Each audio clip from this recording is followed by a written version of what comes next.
సొలొమోను పుట్టినప్పుడు దావీదు చేసిన పాపమును బట్టి దావీదు శ్రమకాలం గుండా వెళుతున్నాడు, కష్టకాలం గుండా వెళుతున్నాడు, అవమానం గుండా వెళుతున్నాడు, అరణ్యం గుండా వెళుతున్నాడు. చాలా కష్టాల్లో, ఇరుకు ఇబ్బందుల్లో, ఎత్తు పల్లాలలో దావీదు ఆ 20 సంవత్సరాలు గడిపాడు.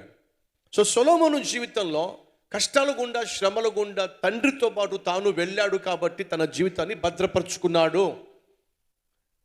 తమ్ముళ్ళు, చెల్లెళ్ళు, అమ్మ నాన్న కష్టాల గుండా, శ్రమల గుండా, ఇరుకు ఇబ్బందుల గుండా, ఆర్థిక సమస్యల గుండా వెళుతున్నట్లయితే ఎంతో కొంత మీరు విలువైన పాఠాలు నేర్చుకుంటారు.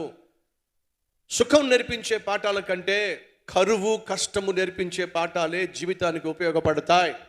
ఈ విషయాన్ని, వాస్తవాన్ని మర్చిపోకండి. శ్రమల కాలంలో సొలొమోను యవన ప్రాయాన్ని గడిపాడు కాబట్టి ఇష్టానుసారంగా జీవించేటటువంటి ఆలోచన కానీ, అలా జీవించడానికి అవకాశం కానీ బహుశా సొలొమోనుకు వచ్చి ఉండదు. ఎందుకంటే ఎప్పుడు చూసినా ఇంట్లో ఏదో ఒక గొడవ, ఏదో ఒక ఏడుపు, ఏదో ఒక బాధ, ఏదో ఒక భయము, ఏదో ఒక భీతి ఆవరిస్తూ ఉండేది. వీటన్నిటి మధ్య సొలొమోను యవ్వన ప్రాయము ఎంతో కొంత బిక్కుమంటూ కొనసాగి ఉంటుంది. దేవుని పట్ల భయభక్తులను కలిగించి ఉంటుంది. ఫలితంగా దావీదు చనిపోయేసరికి సొలొమోను కుర్రోడైనప్పటికీ కూడా తండ్రి బాధ్యతలు స్వీకరించడానికి సిద్ధంగా ఉన్నాడు.